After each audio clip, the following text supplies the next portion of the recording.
So I'm speaking to you from Quebec City, as a matter of fact. Yeah, what are you doing up there, man? Is that where you're confined? Yes, that's where I've decided to isolate myself. I thought that there was, less risks of temptation Yeah. here. You happened to be there when all this thing happened, or you decided to physically just go to Quebec and stay there? So the week of the Quebec budget, which was Tuesday on March the 10th, Yeah. I had gotten here the weekend before. For personal reasons, I'm dating a guy that lives here. Yeah. And I went to the lockup during the day of the Tuesday the 10th. I went to the cocktail at night. I mean, I was at arm's length with the Minister of Finance, the Premier, every lobbyist, tons of M&As. And then on Wednesday, I flew to Ottawa. I had meetings there on Thursday, and by then the crisis we all knew that it's coming. Yeah, the crisis was coming. At the House of Commons, MPs were shaking hands, and we're like, "Really, you guys really want to shake hands? Yeah, we're going to shake hands." And that was kind of odd. And then on the Friday, the guy that I'm dating wasn't feeling well. He works in the healthcare sector. He was sent home. And so I decided that if I was sick as well, if he was sick and I was sick, might as well isolate together. Yeah. And so I just came back to Quebec City. We tested negative, so we're fine. That's good. But that was my reflex, and I've decided to stay put ever since. Awesome. Let me just make sure we're recording. Yeah, it's recording. It's telling me that recording. No, man. Honestly, when I saw the post, when I saw the post that you made about not feeling well and testing, and obviously human nature makes it that you stop reading after the first line. I was like, shit, and then I kept reading. I'm like, okay, thank God, I mean, he's okay. It's just crazy, the amount of people that and everything that you hear, and all these thoughts and ideas that run through your head about, just pretty much everybody, your family, your friends, your significant other, and you're thinking, God damn, man, is this ever, going to reach me? Is this going to affect me in any way possible? Death and illness are both something that's going to affect us all at some point in our lives, and or sooner or later.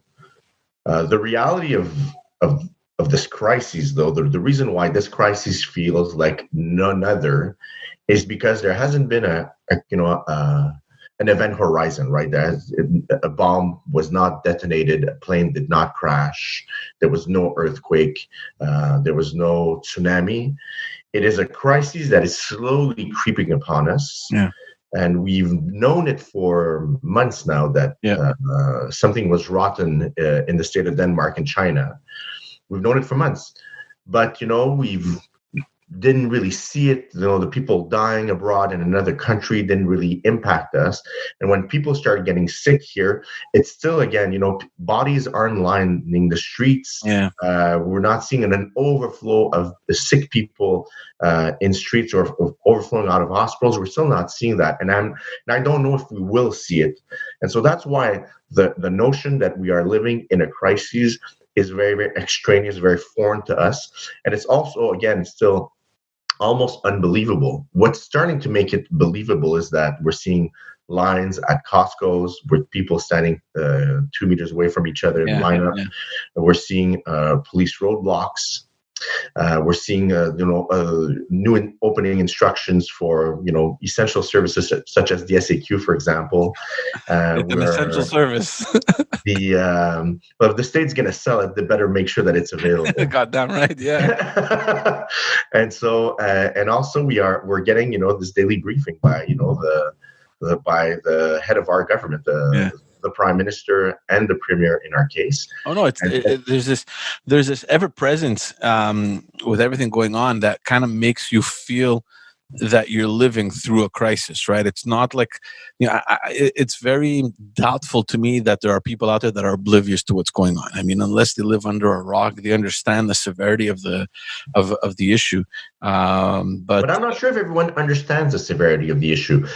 Seeing is believing. Yeah. And while we are seeing things on television, sometimes television isn't television. Sometimes it's TV reality, it's fiction. And so I think that people are still maybe asepticized to the fact that a real crisis is really, really happening. And again, we are at a relatively limited amount of deaths. Yeah. And while I'm saying this very respectfully, we're not nowhere near the hundreds or thousands of deaths that European countries or Asian countries have lived, that maybe African countries will live, because the crisis is only at its beginning stages over there.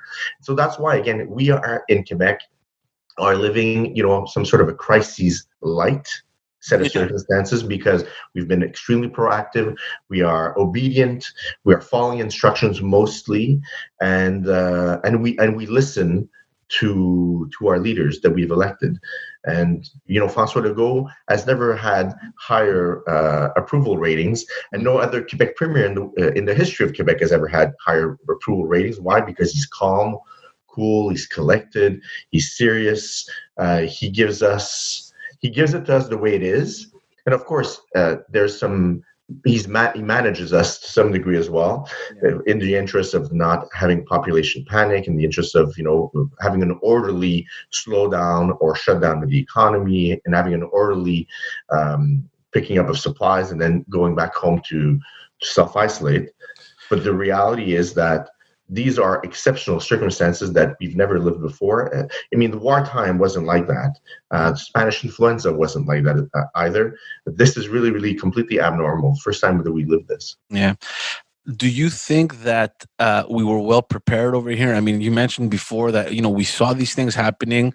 This death toll started rising in China, like in January, right? I mean, we were all well aware of what was going on over there. Maybe we were.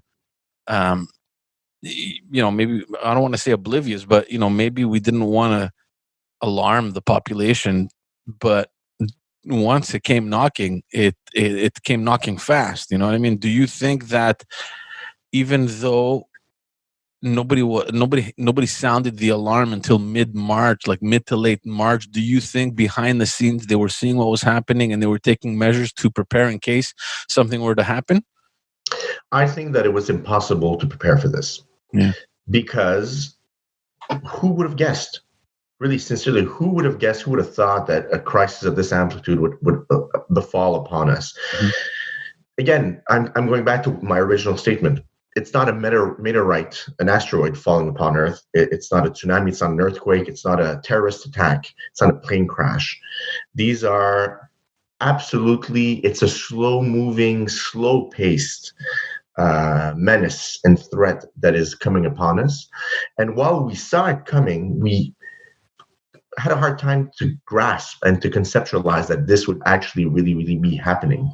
And so given the context that this is an absolute first, of course, we weren't prepared or sufficiently prepared. That doesn't mean that, of course, that authorities don't normally prepare plans A, B, and C and an exit strategy.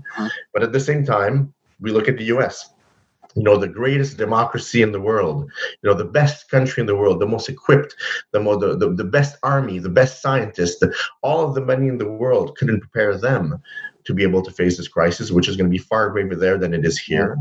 But even if you try to be as objective as you can without being too political, I mean, you can't ignore the signs. I mean, this situation was downplayed so much. In fact, even now, it's still, certain officials still act like it's no big deal. Like, don't worry, it's going to go away. And I saw it. And again, even here in Canada, in Quebec, in the Greater Montreal region where you are, or in the Greater Quebec City region where I am presently tonight, we know that people aren't abiding by the instructions given to us by public health. People don't believe that they can get sick.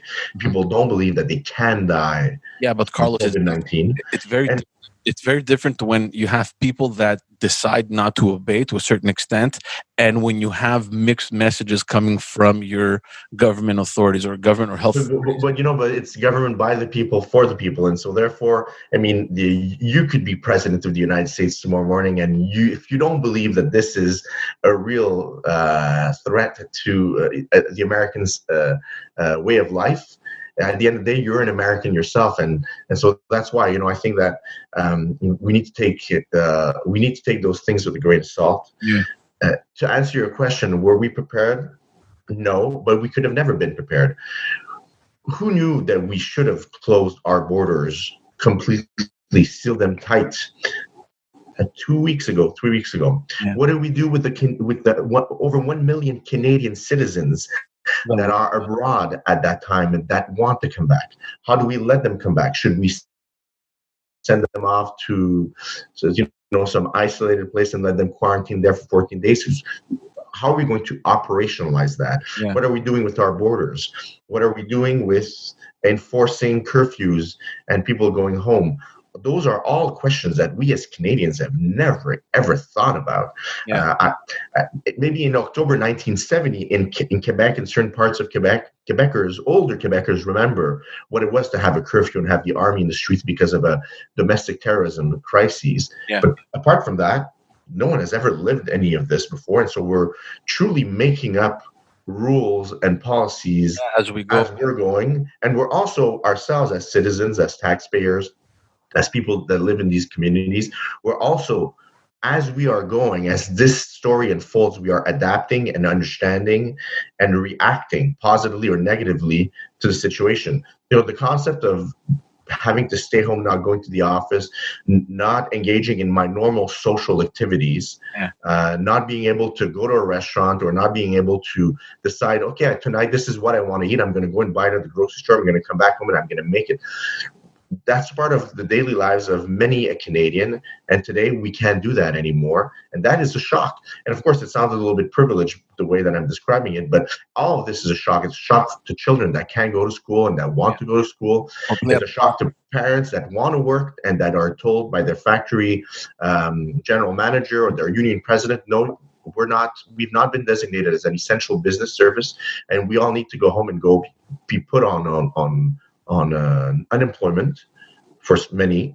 And we don't know, more importantly, we don't know when this is going to end, and we don't know when we're going to be able to go back to work, when we're going to be able to go back to school, or when we're going to start living a semblance of normality.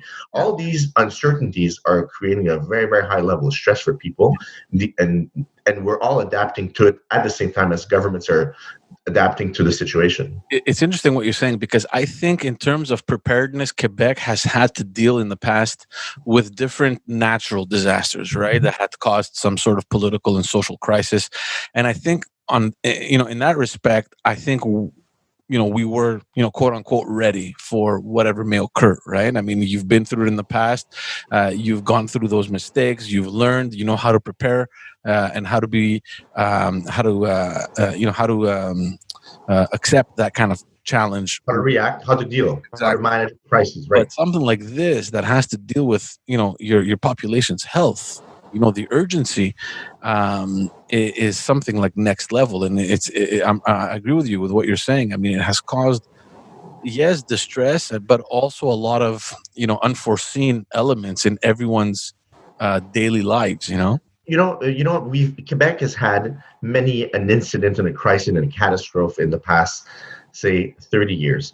To the Lac Mégantic disastrous train wreck, to the historical floods in the Saguenay, to the regular floods that we have in Quebec, on the South Shore, along the riverways.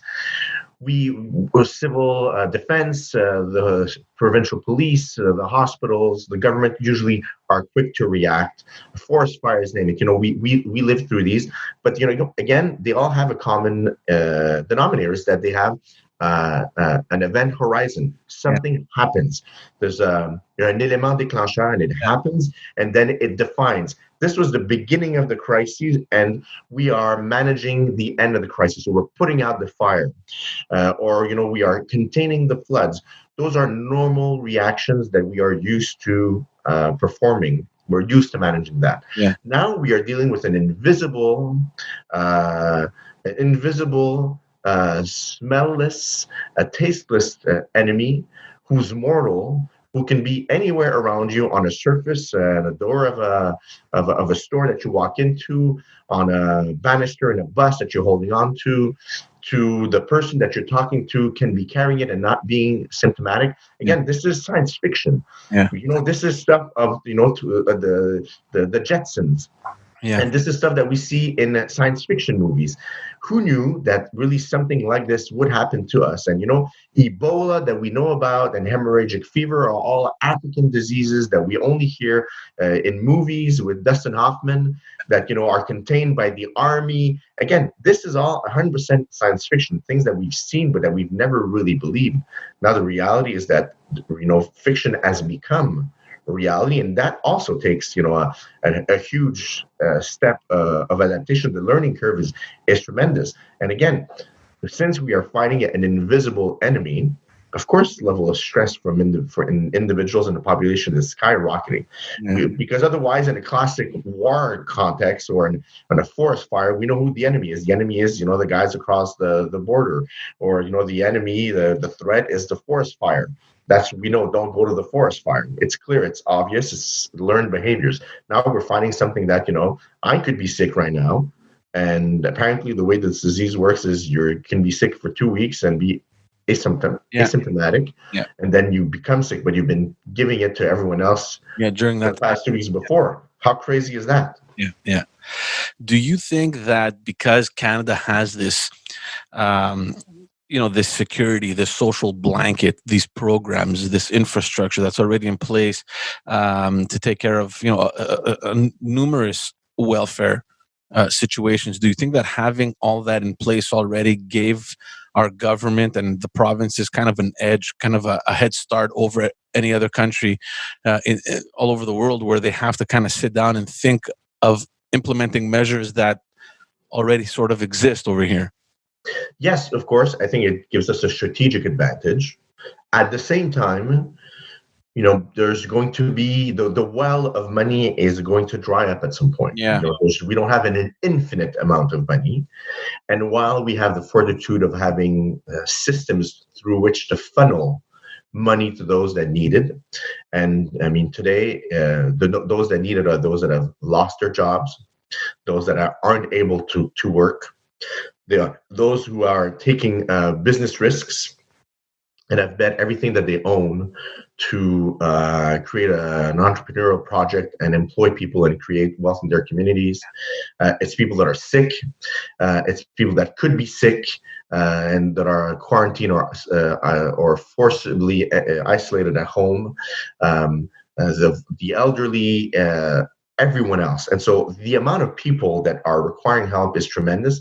And of course, we have those channels right now, with the emergency benefit plan. The name escapes me, of course. It will afford Canadians to be able, the sustenance to be able to survive the next couple of months.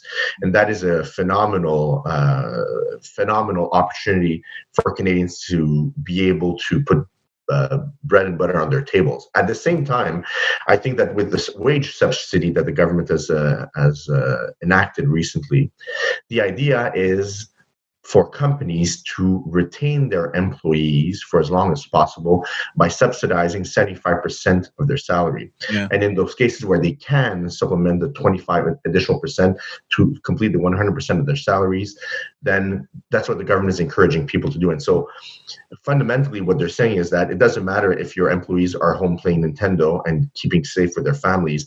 What matters is that they keep their employment link with their employer, with their company there, where they work with their job, so that they keep the confidence that when this crisis is over, they will have a job to go back to. When the economy kicks back again, they'll go back to doing something because they have this link with their employer. Yeah. It also gives a lot of confidence to those people to say, yeah, you know what? I didn't lose my job. While I'm home, I'm not working. I'm still getting paid. When the economy comes back around, I'll go back to my hotel, my restaurant, my factory, and we're gonna make Canada great again. So that is an incredibly strong signal. Unfortunately, I think that this program was put together a little bit on the late. It was a slow beginnings, and it's quite understandable because again, the feds, the provinces are creating help and assistance programs for individuals and for companies and businesses and organizations, on the fly, written on a napkin on this corner of a table, and so while this wage subsidy program may be a little bit on the late, because I think a lot of people have gotten laid off by companies who feared that they wouldn't be able to provide for their employees. Now is the time to rehire those employees and put them on this program. It's up to $57,000, if I'm not mistaken, wage subsidy per year per employee. And that can last for several months. And again, this government is reevaluating the situation as it goes. We all knew when François Legault said that on April 13th, we'll all be back at work and business as usual. We all knew that wasn't possible, but we hoped it would be. It's also impossible, the new date that was established, right? The 4th of May. I think I'm not sure if it's impossible, but I'm quite sure that it's very unlikely, though. Yeah. But I mean, look.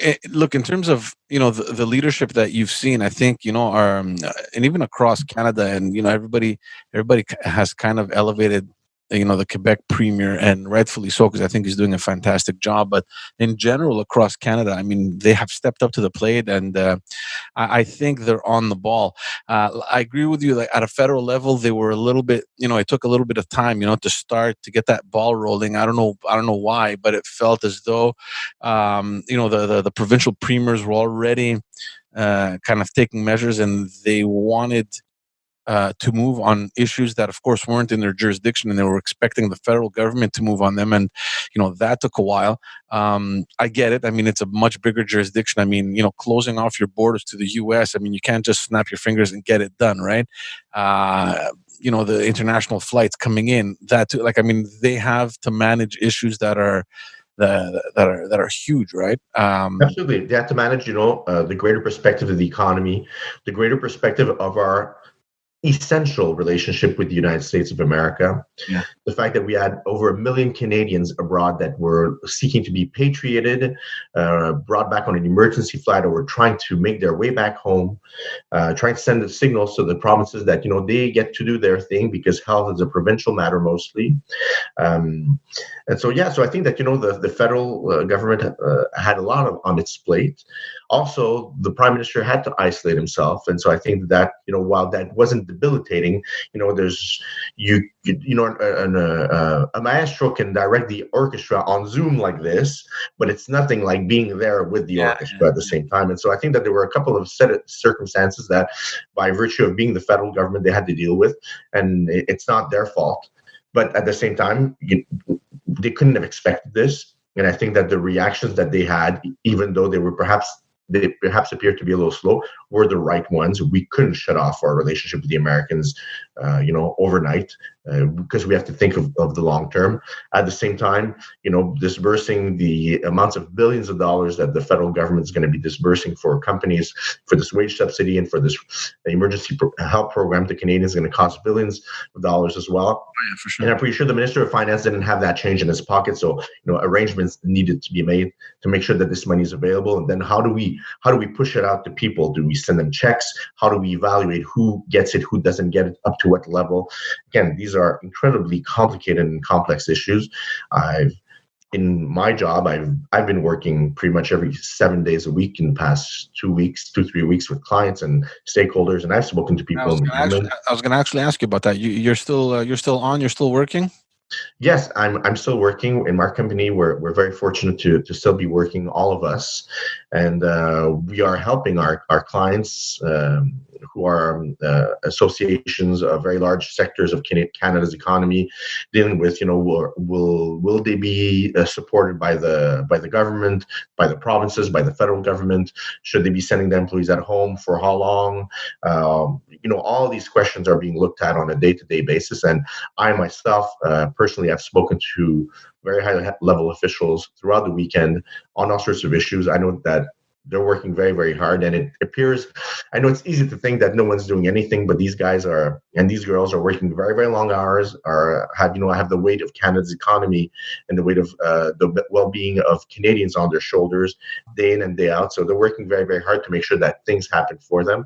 But again, turning around the Canadian government is not something that happens on a 10 cent. Mm-hmm. It's like turning around a huge cruise ship. And so arrangements need to be made, and sometimes it takes a little time. But even if you bring it, to a lower level, I mean, even if you put aside the high level officials for a second there, that they're in cabinets at the PMO, these guys are working around the clock. But even if you look at just members of parliament or members of the National Assembly at a local level. I've spoken to a few, and I follow a few of them on social media. There's a lot of these people that are dealing with, the different community organizations, the different leaders in their respective ridings. The phones are ringing off the hook. People are calling their local MP or their local MNA to find out exactly what resources they have. So, like you said, it may appear as nothing is happening, but there's a lot of people working a lot of hours. You and I have both worked for members of the National Assembly, and we know that very often the work that happens in the constituency offices often, is done in the shadows. There's no great prestige associated to it. No one ever talks about it. No one really sees it.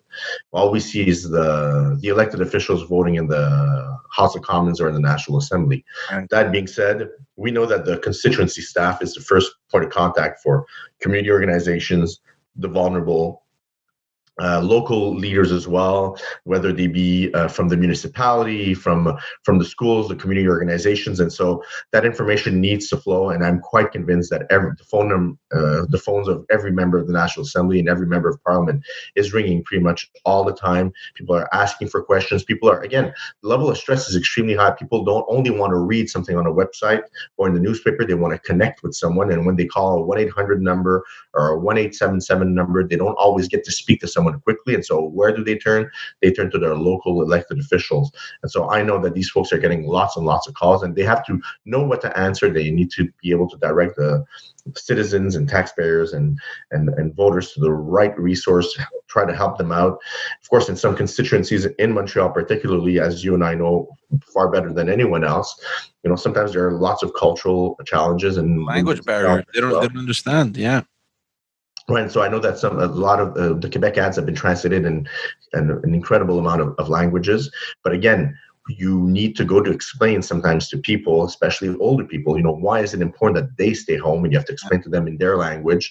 And a lot of these people sometimes, and young and old, especially the new Quebecers, sometimes, they live with they come with some trauma of living a similar crisis situation back in their country, in a war-torn country, or in a war zone, or in an armed conflict, whether it be in domestic or international. So you have to explain that, this is not a war. We are not at war, but we are self-isolating for everyone's benefit and for everyone's health. So these things take some time in explaining. And I know that the people, the elected officials, the MNAs, the MPs, and their staff, that's what they're doing, and they definitely get my thank yous.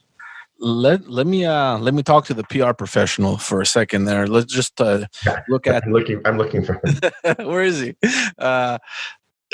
Just some key things there, because I watch what's going on, I follow what's going on, and that behind all this, I don't want to call it a show, but this preparedness, what I mean? All this, there's so many factors to take in, right? I mean, it's not only the prime minister sitting down and saying, okay, what's the problem? What's the solution? How do we communicate it? There's so many other different factors that need to take into consideration, because at the end of the day, you're dealing with humans, right? I mean, the way you deliver the message, the way you look, the way you sound, the way that you prepare, the consistency in your message. So these are things that we're seeing on a daily basis. Just in terms of leadership, though, how do you see it from your perspective? Both provincially and federally. What do you think it takes in a leader to confront this kind of crisis, but also to confront the population? Like, what are we expecting from the leaders in these days? We're expecting confidence. We're expecting the appearance of transparency and honesty. We're expecting a firm grasp of the situation, of the ins and outs of it, and a firm grasp on everything that goes on in the name of this government. And so the reason why we are, for example, comparing François Legault to Justin Trudeau and saying that François Legault has been the clear winner of this leadership contest, if it was one, is by virtue of the fact that Francois Legault is there in present since day one, manages a much smaller state than the federal prime minister. The room where he gives his press conferences at the National Assembly with a black backdrop and the flags, has a lot of gravitas, inspires a lot of respect. So I think there's a lot of logistical sets of circumstances that give Francois Legault the upper hand in sending the signals that he is completely in charge, that he has both hands on the steering wheel. Opposite that, the federal government has had its challenges. As I said earlier, Justin Trudeau had to isolate, had to give the press conferences from his doorstep at home, away from his ministers, and then deputized to his deputy prime minister the responsibility of a second press conference. And so that those mechanisms have created a sense of maybe of less of a unified response. I think that they've made the situation better ever since, and I think that the rest of the federal team is doing a great job with Christian Freeland and everyone else, and especially the folks at the Public Health Agency as well. I think they're very, very good. But again, we in Quebec and in provinces are deliver services to their citizens in a far closer fashion and manner than the federal government does. So I think even now with Rob Ford, who has been speaking from the heart to Ontarians really sincerely, I think that there's not one commentator in Canada that doesn't believe that this is Rob Ford's moment. That Rob Ford, woke up one morning as a very, very despised premier by Ontarians and by Canadians in general, and sincerely is becoming, a hero of the COVID-19 crisis by his quiet, steadfast, solid leadership. Francois Legault and Rob Ford are definitely on the same page, on the same level on this. They're delivering, quality leadership to their citizens in a crisis that is not obvious, that is not a natural catastrophe that we can see, understand, absorb, process, and then move on. We're dealing with a crisis that is invisible, that doesn't have any smell. We can't touch it. And then when we get sick, and I haven't seen anyone sick, but I have gotten tested, and I think that when I did go get my test, I saw that the measures that were put in place were extremely, extremely serious. So that also gave me the notion that, yes, this must be a real crisis if the people from public health are acting like this and protecting themselves and protecting everyone around them.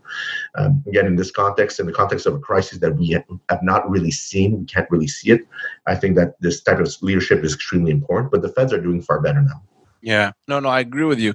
And, in the beginning, it felt, look, let's be honest here. I mean, Francois Legault in Quebec has been on this, he's been riding the wave ever since they've been elected. I mean, he's still in his honeymoon period, and it doesn't seem to waver. And of course, at a situation where you're dealing with a crisis of this magnitude, if you're doing it right, there's no question about continuing to kind of surf that wave, right? And I remember in the beginning, the first maybe week and a half, we kept getting this message from Premier Legault, and then you were comparing it to what was coming out of Ottawa, and we were thinking, God damn it, man, just do it, and I remember Premier Legault hammering the fact that they needed to close the border, that they needed to control the airports. Like, there was all these messages that he kept throwing at the federal government. And for a second there, I thought this is going to become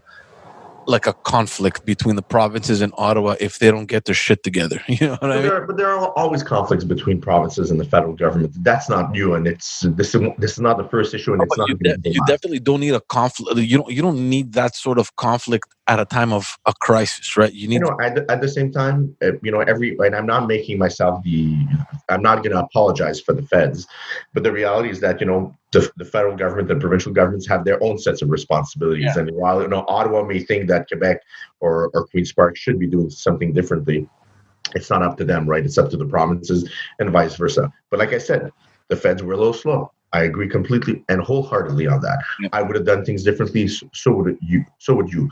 But we are not an isolated island. We are interdependent of our relationship with our biggest neighbor. When the Americans sneeze, we get a cold. And so with a very, very a taciturn president. And so we have to be extremely careful with that. And I thought that, the delicate manner in which this diplomatic issue was handled was incredibly well done. I don't think that anyone else could have done it better. Not Stephen Harper or Jean Chrétien or Paul Martin. I think that really, Cecilia, the relationship with the Americans right now is being handled on point. But we are interdependent on that. And again, had we closed the airports, had we closed the borders, what do we do with the million Canadians that are maybe sick, maybe not? Who knows? What do we do with them? Do we let them in? Do we not let them in? Is it not their constitutional right to be able to come back to Canada when they're holding a Canadian passport? What do you do with them? And so all these questions are extremely, extremely complex. I'm happy I didn't have to deal with them, but I do know a lot of the people that have. A lot of friends have written me, my parents are stuck on this trip or abroad. The embassy is not answering them. Sincerely, you know how many times I got those calls? I'm pretty sure you got those calls as well. Yeah. Or, oh, hi, I have some masks that, I'm trying to get into the country. I know you got those calls. I also got those calls. I got some this morning. And it's another set of complicated issues that I'm trying to help a friend navigate. So there's all these extremely, extremely complex sets of circumstances that governments are handling. Plus, in Quebec right now, they're handling with trying to keep people at home, trying to keep the people in hospitals well equipped. The logistical and supply chain challenges that are coming from this are out of this world. Imagine, sincerely, like, who could have been prepared for this? And if François Legault is talking about that this may be the end of globalization as we know it, simply because people are going to want to travel less risk if you travel less. People are going to want to supply themselves locally more than internationally. Yeah. I think that certainly there's going to be some sort of a return to a more of a local approach to doing commerce. I think that that so many sectors of Canadian commercial and economic activity are going to be affected by all of this. I'm thinking about the retail industry, which already had been living through very serious transformations, is going to face even greater transformations now. And storefronts are going to become a far more complicated thing to deploy. I'm thinking about transportation. I'm thinking about the hotel industry, restaurants.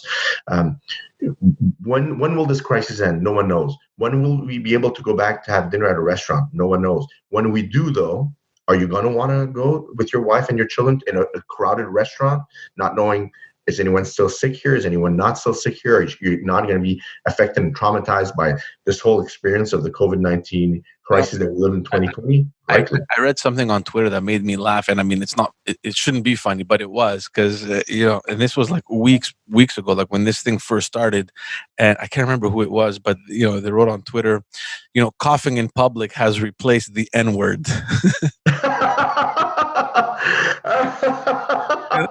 Oh God, that is absolutely awful. That's awful, but it's so true. I laughed so hard because it's true. You go outside and you sneeze because you just happen to sneeze, or you cough because you swallowed the wrong way. I don't know, and people are just looking at you like you're the devil, right? But I honestly think that there's going to be an impact, going forward. Like the post COVID-19. How is this going to change our lives? And how is it going to impact?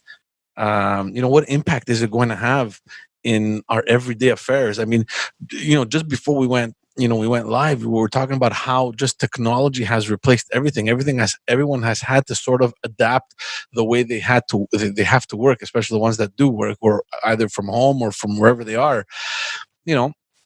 People have had to take these measures that they never even imagined before. We've all discovered that, lots of meetings could have been easily solved by an email, right? Yeah. Or by a phone call. And so that's obviously one of the first observations. But again, we're not talking on Zoom. A lot of Skype calls and FaceTime calls are happening at the same time. And so I think that we're seeing that, seeing each other in person is not as efficient as we often think. in spite of the fact that we're discovering more than ever that we are social animals. Yeah. I mean, I think a lot of the anxiety that we are living or we're experiencing is from being cut off from others, which is harder for some than others. Quite unfortunately, we're also, when I'm thinking a lot about the travel industry, how the travel industry is going to be affected by this. I mean, who's going to want to travel to another country? Who's going to want to take a plane? I mean, all these questions, all these things are seriously going to be affected. We all know that companies and organizations have huge overheads in offices and towers and plants and facilities.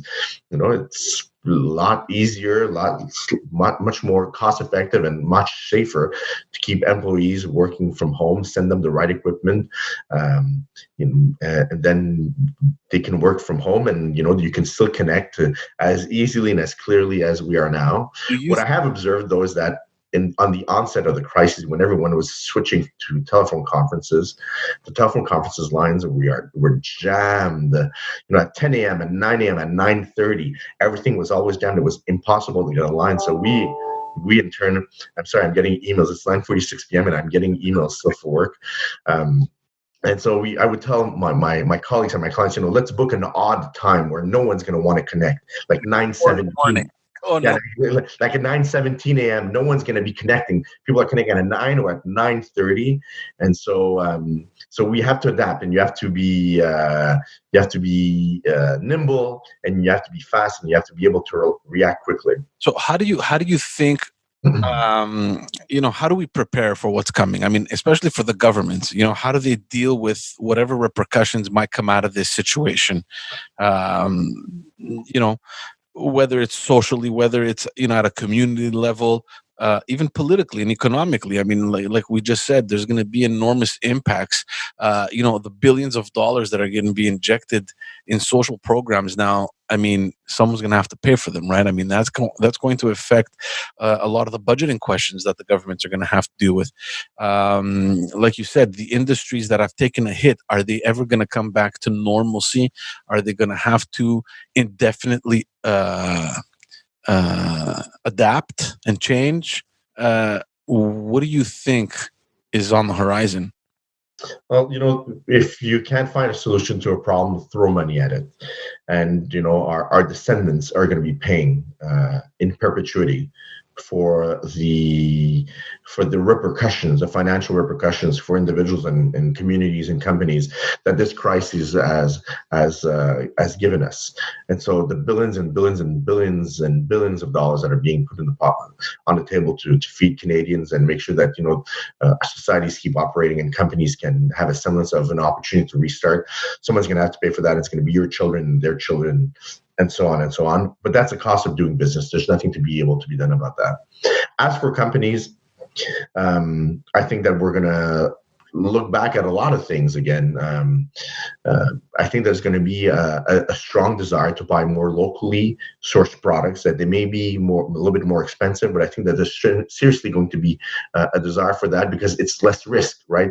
It's less risk for getting your N95 protection mask from Trois-Rivières than getting them from Seoul, South Korea, right? And so that is certainly going to affect a lot of things. Plus, I think that some companies aren't going to make it at the end of the day. Some in the manufacturing, the service industry, in the hospitality, restaurants, some companies aren't going to be able to make it because their financial footing before the crisis wasn't sufficiently solid for them to be able to to weather the crisis and get back on their feet and continue doing business. But it's not only that, Carlos. I think it's also the issue of retrofitting everything to please like a more locally buying industry when manufacturing costs are obviously higher than they are elsewhere, which is exactly what we've been living for decades now.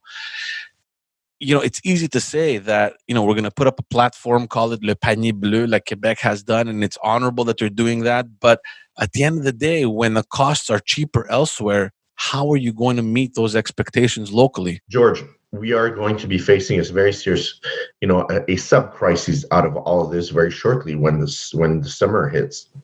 we're going to need some agri-food workers to go out in the fields to pick the strawberries and the potatoes and Like the every year. corn and the apples. And normally Quebecers don't want to do these types of jobs, and that's why we have a program where we bring in foreign workers, temporary workers, to come and do this hard, difficult, heavy lifting work that modern Quebecers don't want to do. They won't be able to. Many of them won't be able to come. We're going to have a serious shortage of agricultural employees, and we're going to have an overabundance of Canadians that are on employment insurance. So things are going to have to balance themselves out. It's going to have to even themselves out, and so people are going to have to go out in the fields to pick those fruits and those vegetables to supply the local supply chain, right? And so those are incredible challenges. And I think that, a lot of people are going to take it to heart and they're going to go and do it, they're going to make it, they're going to make the best out of it at the same time. So that's the type of things that I'm thinking of. But of course, maybe the days of having fresh oranges in the middle of February, they maybe not be long gone, but that's certainly something that may be less of an occurrence, or whose price is going to be far more expensive moving forward. Far more expensive because, one, there may be less disposable income to buy something that 50 years ago was considered a luxury. At the same time, there may be less supply, right? Less trucks traveling from Florida to here with that sort of commodity luxury goods. The e-commerce is going to be taking an incredibly large space, I think, in our lives, especially in the context that where we may not be able to get ourselves to a shopping center or to a retail store where we can actually touch and pick things that we want and try things on. Quite fortunately, e-commerce is still allowed across the province and in Ontario as well. And that includes from the shopping online to the warehousing to the handling and to the shipping. So you can go on any local store, you can go buy from Simon's, whatever it is that you want. A lot of small stores are complaining now that large chains of stores, such as Walmart, for example, only to name them, but there are others as well, are taking this opportunity to sell goods that are non-essential to shoppers because the shoppers are already in the store, and it's causing a prejudice to smaller grocers and smaller stores. So these are all very, very complicated economical questions that governments are going to have to ask themselves. And again, many of these stores, many businesses, many stores, many retail operations, many manufacturers are not going to make it. And we're going to have to recenter our economy towards things that are much more local centric or regional centric. And there's going to be a strong political will to be less dependent on imports and be more dependent on local supply. How do you think that's going to? What kind of impact do you think that's going to have on, the international trade agreements that exist, whether, directly with Canada or even Quebec? Quebec has its own trade agreements with, states in the U.S. or internationally across Europe. What kind of impact can we expect on that front? We're only as good as our word, right? I know as our signature in this case, and so very serious renegotiations are going to have to happen. In the North American model, where we have such an integrated economy and supply chain with both the United States and Mexico, I'm of the school of thought that probably those agreements are going to be saved because compared to China, Mexico is almost local to us, right? Yeah.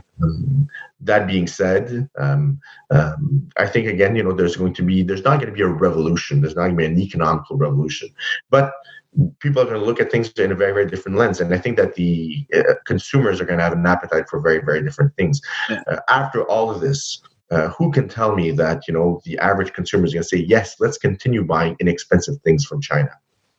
I don't know. Yeah. Yeah, like we already saw, when was it? I think earlier this week or late last week, the whole issue with 3M, where we requested to have some surgical masks come in, and they were blocked by the U.S. government. and automatically that created an issue, right? A very serious issue that could have Which escalated. was settled, obviously, but at the same time, that it raised the flag in the back of my mind. I was like, "Well, what's going on here?" Well, protectionism. Of course, the Americans wanted to protect their interests first before protecting anyone else's interests. The reality, though, is that while we are not Americans, we are America's greatest ally and greatest friend, and we share the longest undefended border in the world, and so that should give us a very special status, and that should have never happened, but it happened, and as two old friends, we found we found a peaceful negotiation out of this crisis. But it could happen again. And so, quite understandably, premiers, Ford, Legault, are the first ones to say, we will develop our own capacities to be able to build and manufacture our own equipment. And we will, in Rob Ford's words, I'm paraphrasing, we will never be dependent on anyone else for this to happen again. Yeah. And that's a great manufacturing and economic development opportunity for Ontario, for Quebec, where we can transform some of our factories that are manufacturing something into producing something that we currently need at all cost, right? Masks for our protection and breathing equipment in the event that the crisis does take a turn for the worse in the coming weeks. But it's all about, we were talking about, individuals, how individuals and governments need to adapt to the reality. I'm adapting to being confined here in Quebec City. So are you. Some are living it better than others. If you're at home with your family, your wife, your children, it's probably already part of your normal. If you're mostly single, you work in PR, you're out and about, you're traveling a lot. It changes it changes the rhythm of your life, and that is a change that sometimes is hard to adapt to, like any other change. But the economy is also going to have to adapt, and companies are going to have to adapt. If more businesses are going to be having their employees work from home, then there's going to be, the sales of different types of equipment to be able to facilitate that to be happening. Right now, we know that governments and companies are sending laptops to all of their employees to be able to work from home if they didn't have already one with them. And so that's an adaptation that the economy needs to do. The supply chain needs to be able to supply those. And there'll be other things. We'll have a different sense of, our home is where we live. There's going to be some sort of a transformation to that as well. A lot of people have a home office, but they don't really use it. They're using it a lot right now. They're maybe realizing that it's essential to them. Others are determining that, they're happy to share their space between, living conditions and then working conditions. I think it's forcing us also to be a little bit more active, to go out and take walks, maybe do gym, stretching at home as well, because we're not walking to the office, we're not walking to lunch. We're far more sedentary now than we are when we normally get to the office. So these are all things that we are going to be adapting to, and the economy and markets are going to adapt to that by supplying services, equipment, goods. Commercial operations will thrive and find opportunities out of this. Are you briefing any of your clients now? I mean, except for everything going on now, that you have to keep them informed and help them navigate through all this chaos that's going on right now. Are you briefing them, or are you sitting down already trying to prepare for what's next, like after this crisis? Yes, and so we are helping we're advising and counseling our clients to keep their heads above the water, which is a survival reflex, which is something that we all have as humans, which is sometimes very, very hard. And sometimes, especially if you don't see the light at the end of the tunnel. At the same time, we tell them that, this crisis is temporary, that, while this may sting or may burn significantly right now, the economy will pick up again, and they'll be able to go back to some sort of a semblance of normality. But at the same time, when will that be? And I don't have a crystal ball that would allow me to be able to come up with a specific date. We know that the Grand Prix du Canada just announced that they were postponing their date, and we all knew that everything is being pushed back. Everything is being pushed back. So the fall, if we are allowed to go back outside, the fall is going to be the new summer, and so we are while we're keeping our eyes on the day to day. We have to also keep our minds open to the possibilities of the future. But the future right now is so uncertain. We know that we know that we'll go back to a certain normality, but when exactly? And how long will companies who are, are making far less revenues right now than they are used to, or people who are making less revenues than they are used to, how long will they be able to hold? Will they be able to hold until then? What about the mental health, their mental, their state of mind? In what type of shape are Canadians going to be by the end of this crisis? Are they keeping themselves fit physically but mentally as well? Are they, interacting? Social, physical distanciation does not mean social isolation. Are they connecting? Are they talking? Watching too much news all day long is certainly detrimental to anyone's mental state of mind. I read and follow the news because I need to do it out of my work. But the rest of the time, if I've seen what's going on at noon, I don't need to watch the news until 6 p.m. or maybe 10 p.m. Other than the premier's press conference that I religiously watch at 1 p.m. And again, there's all sorts of questions that I wish I had the answers to. And it's more and more difficult to be able to give correct and precise advice when we're navigating such uncertain waters, and we're not doing it in broad daylight. We're navigating these uncertain waters in the middle of the night at times. Are you at all worried about all these extraordinary measures that are being implemented? And you have government, and specifically here in Canada. I mean, I'm not really following what's going on abroad, or very little at least, where they're just coming in. They're demanding this leeway that has never been seen before, right? To adopt urgent measures, and it's understandable because of the gravity of the situation, but.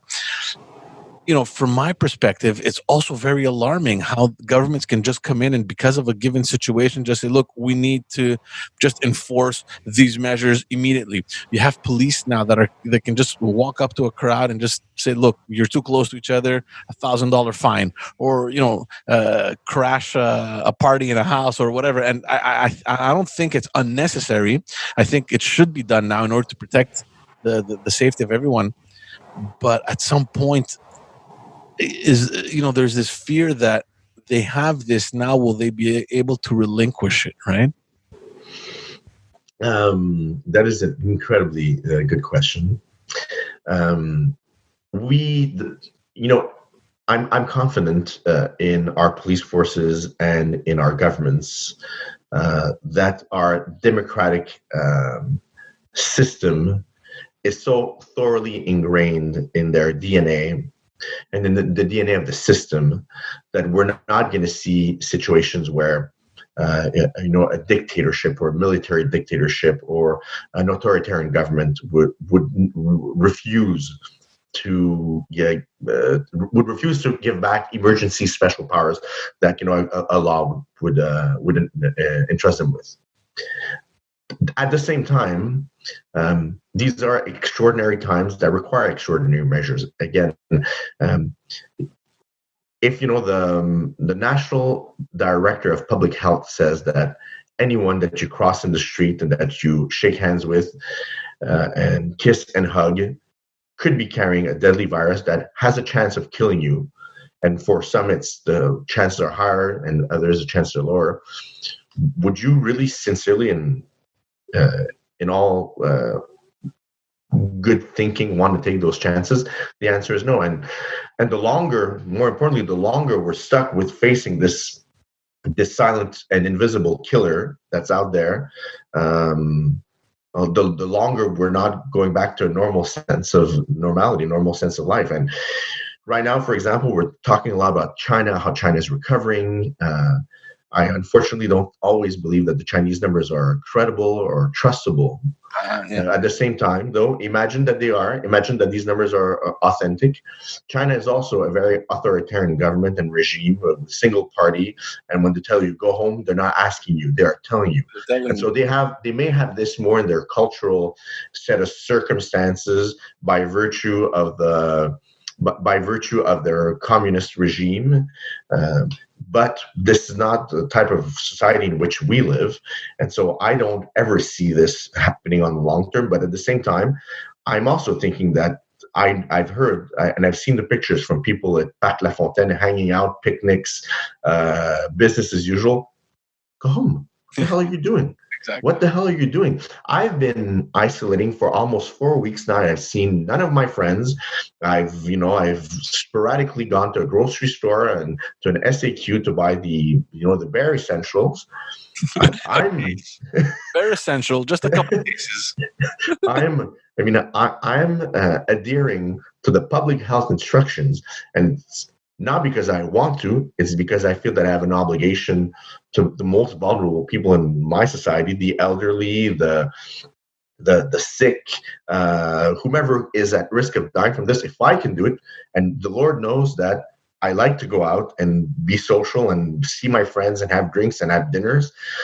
If I can do it, why are so few of us doing it? But we also know that Quebec, out of all the North American states, we are the state that adheres the most to these rules. And so, so if it takes the police to go and tell them that they should go home, then send the police, give them $1,000 fine, and then send them home. But it's not only the police, Carlos. You know what else scared me? When Google came out and had all these statistics on where we are, what time, how long we were there, dude, stop following me.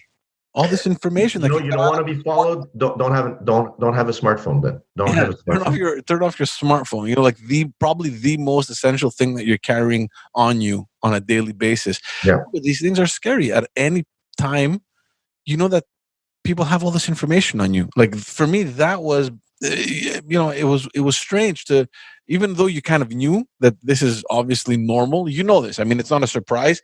All this information goes through your cell phone. They know, what you're buying. They know all your habits. Everything is documented. You kind of know that, but now it comes out to the surface, right? You have the government throwing it in your face. Well, we know that a large portion of our population is respecting our directives because we know, based on the charts that Google gave us, that George, if there's any positive out of this crisis, is that we will now know more than ever, or better than ever, that we take a lot of things for granted. We take our privacy for granted. We don't take our vulnerabilities seriously, whether they be technologically or health related. These are things that we will know now more than ever. We're not invincible. Sometimes even someone healthy will die from a virus that you've never seen, that came from another country, from someone eating a bat, an uncooked bat in a soup or something crazy like that. I'm not exactly sure what the stories are, but this is what I've heard. And so I think it's going to give us a good, serious reality check into what is modern life in North America, in Western civilization, and give us a good opportunity to look at what really, really matters. What matters to you, George? I think that what matters to me, what matters to you, is we want to be happy, we want to be safe, we want to have a roof over our heads, we want to have food on our table, we want to be loved, we want to be with the people that we love as well. We want them also. All these wishes, we wish them upon them as well. And this cannot only apply to us, North Americans. This also has applied to everyone on the planet, in every country, in every nation around the globe. But there's a cost to that, and the system is not developed as such. And these are questions that philosophers such as Hubert Reeves and a bunch of others should be thinking about, and are probably writing about it already, or have written about it. But the fast-paced rhythm of our modern lives in the 21st century, boil it down to that. We use our cell phones. We want the next model. We're a society based on consumption. We value consumption. We value money. We value jobs and titles.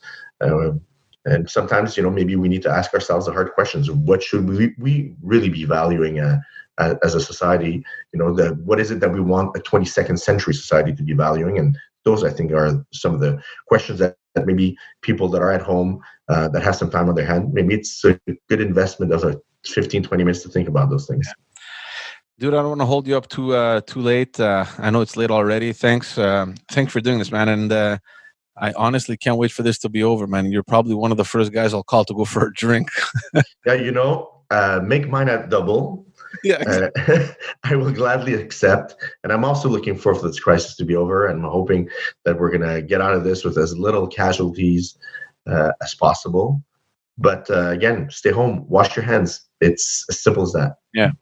Dude, thanks a lot, man. Have a good night. And hopefully I'll see you soon. Thank you. Thanks, buddy.